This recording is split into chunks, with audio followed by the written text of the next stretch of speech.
Hello gamers. So pretty different type of video today. Not going to talk about anything really like related to Genshin gameplay or like leaks or anything, but gonna do actually a Q&A because we hit 2,000 subscribers, which I want to say thank you to all of you for helping me reach 2,000 subscribers. It's kind of crazy because I think before I left, I took a big hiatus from YouTube. I left for, like about a year or so. And when I came back, I didn't know how well my content was going to be received when I came back, but it was received very well. I'm just going to keep doing it as long as it keeps being fun.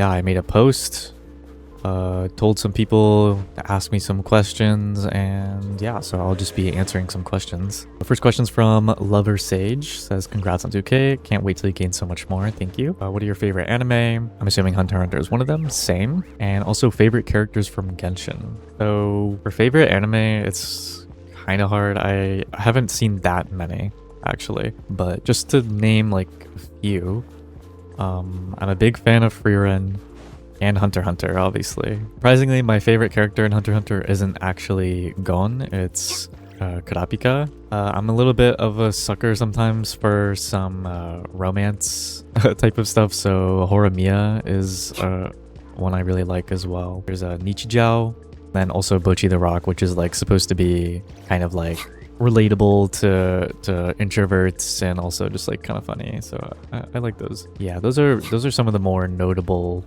ones for me. I've seen a few others, but I'd say the ones that like stand out the most to me probably like Frieren and also Horimiya. I really like those. And when it comes to like favorite characters from Genshin, there are characters that I like or sort of have favorites for like different reasons. For Veressa, as an example, I'm not really the biggest fan of her design, but I think she's really fun to play. Her audio-visual feedback loop when you're playing the game is really satisfying. And also she runs fast, which means she gets to places quicker, which is just convenient in this game when you're doing like a lot of exploring and stuff. So yeah, Veressa is one of my favorite characters for that reason. But then there's others, like Arlecchino. I like Arlecchino for basically the exact opposite reason as Veressa. I really like her design. I like her character. I think she has a great voice actor, but not like the craziest fan of her gameplay or anything. Like, it is kind of just normal attacks essentially, which is, it's not bad. It's just simple. I also really like Anefa. The problem with Anefa is that you don't really like play Anefa. You just swap to her and use her shield, and like that's it. So there's nothing really for me to say about Anefa in terms of gameplay. But I think her character is really funny. I think that her voice actor is really funny and does a really good job of portraying her. So yeah, I'd say those are probably like some of my favorite characters, like Arlecchino, Anefa, and Veressa. So next question is from Finley. They say, were you playing Genshin from around launch and anything you're excited for lately? I only started playing Genshin in 2023, so pretty long after launch. I think when I started playing, the version was 3.3 or 3.4. However, I did play a little bit before that. I played for like a month before that until I realized just how chopped my account was. I had been spending like every single primo I had gotten on the standard banner because I didn't understand the concept of a gacha game. Gacha games were like a super foreign concept to me. I didn't understand how it worked. I've played a bunch of games my entire life, but like I had never played a gacha game, so I was just spending everything I got on the standard banner because I didn't know what else to do. I thought it was just like kind of useless currency. Like I didn't get it. And once I realized how badly I was making like a mistake with that account, that is when I made this account. So the second part of the question says, anything you're excited for lately? Well, in terms of Genshin related stuff, I'm excited to stream and explore more as Snezhnaya, because so far I've only really kind of gone to places that I've had to unlock specific things, or like the event that we just had was like an exploration event. So I've only really done stuff that I've had to do. I haven't really like actually looked around, but I'm looking forward to it. I just want to be able to stream all of it. So I'm waiting for good times to do that. Also excited for just like some of the upcoming characters. Mitya and Saritsa. Just want to see what they do. I like seeing what they do with the characters kits and how it relates to everyone else in the game and stuff like that. In terms of outside of Genshin stuff, I have a few concerts coming up, which should be interesting.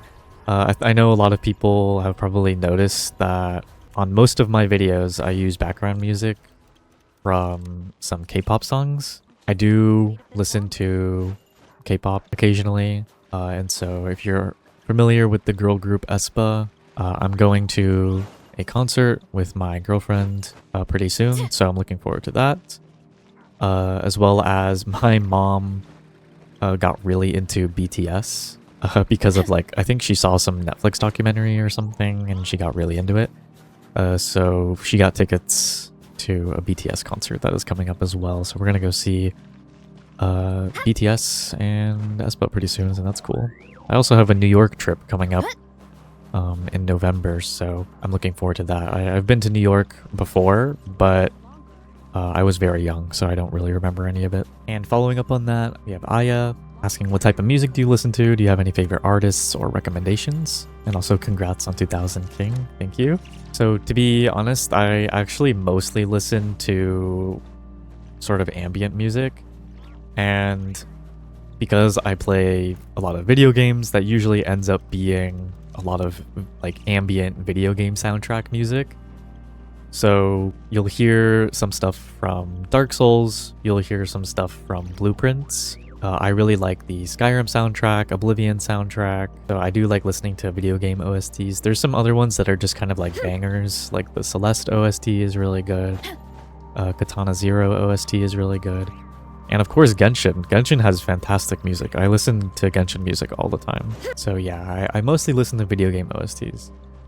But aside from that, I used to play a rhythm game called Osu, and that forever impacted my music taste.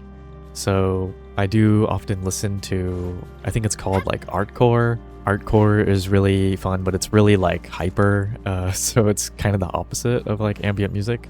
I do like a lot of breakcore stuff as well, and yeah, just like a lot of like EDM, electro type stuff. If I were to like recommend an artist to anyone, I would recommend two artists. I would recommend Alex, spelled A-L-I-C-K-S. I've been following this artist for so long.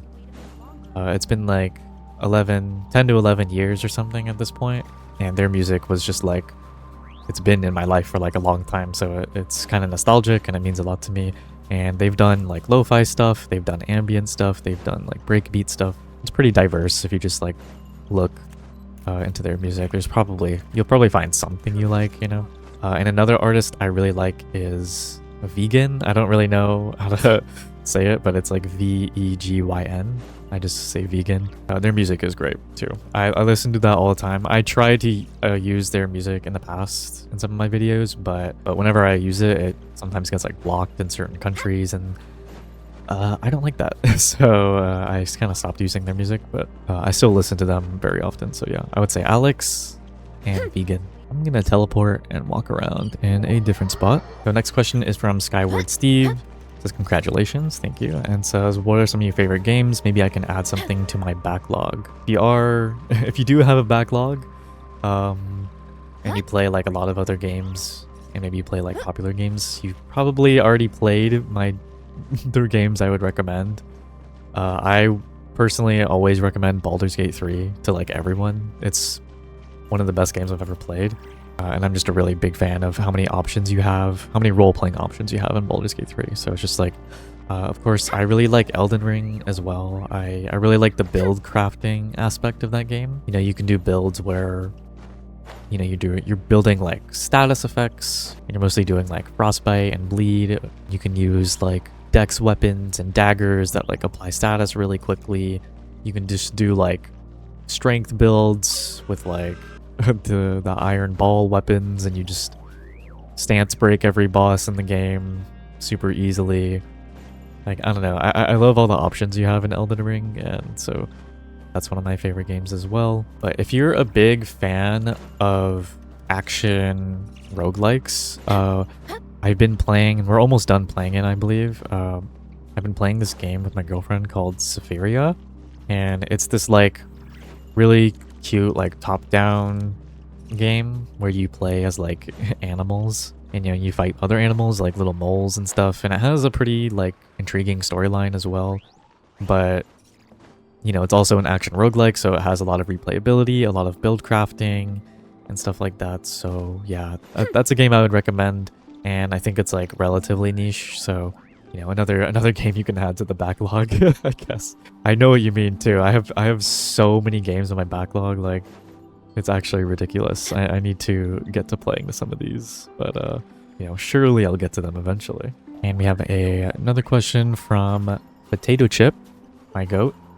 Is that Hamura? Yes, it is. But seriously, what kind of hobbies do you have other than gaming? To be honest, gaming has been the most like prominent hobby in my life for a very long time. I grew up playing games. Like I grew up with like the GameCube and the Xbox. Gaming is like a very broad hobby, right? There's like a bunch of different types of games. Like you could do VR gaming, you could do mobile gaming. There's different like genres of games, right? There's like, you could do turn-based RPGs, you could do open world RPGs, you could do, you know, gacha games, you can do racing games, you can do rhythm games. So that's why it's been such a prominent hobby in my life, is just because of how diverse it is.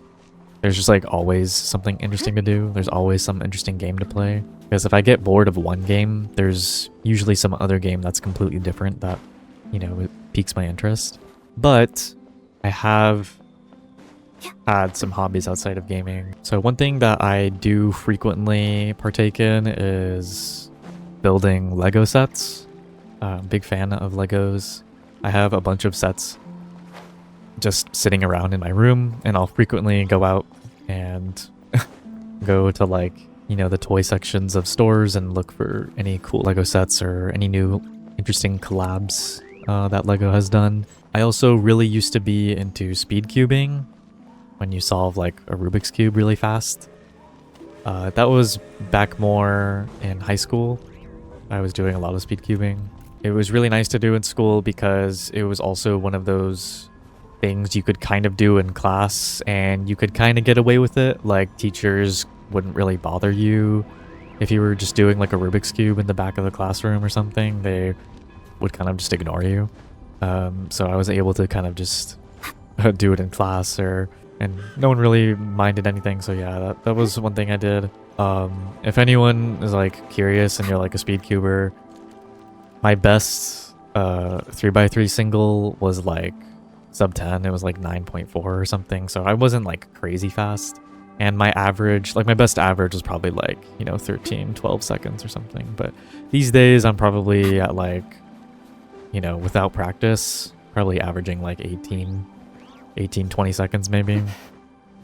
So it's been a while, a bit out of practice, but yeah, I did do speed cubing for a while. I also used to skateboard a lot, especially in high school. Skateboarding was, I did it basically all day, every day outside of school and like on the weekends. I was more specifically a street skater, so I didn't really go to parks that often, only like a few parks here and there. I would just find stair sets, rails, or ledges just on the street, and I would skate those. Yeah, it was just like a fun thing to do with my friends. But yeah, like I wasn't like crazy good at skating. I'd say, you know, the best trick I could do was I could do a switch front 3 or a switch front side 360. That was probably one of the best tricks I had. I could do like nollie backside heels. I don't know. It's kind of hard to determine like what tricks are like hard, or like what's your best trick that you had or stuff like that. But I haven't skated in like a very long time. These days I could probably only do like some of the more basic stuff. Last question is from Dino. It says, how does it feel to be the GOAT? Did you always know you were the GOAT, or did you wake up one day and realize? Yeah, you know, I kind of always knew I was the GOAT. You know, that's just how it is for a guy like me. But more seriously, the GOAT all along. The goat all along is you watching this video. Kind of a corny answer, but it's true. Anyways, I think that was all the questions that I got. Thanks for asking them. I appreciate it. And thank you again for 2,000 subs. It's pretty sick. I honestly, you know, I just started this channel because no one in my life was playing Genshin, nor did they care about it. And I needed people to talk to about the game, so I was like, you know what? I'm just gonna start uploading my videos to the public. So yeah, I didn't actually expect so many people to resonate or actually discuss the game with me. So yeah, feels good. I think that's all I really have to say for now though. If you made it this far into the video, you are a real one, and I will see you around. Bye bye.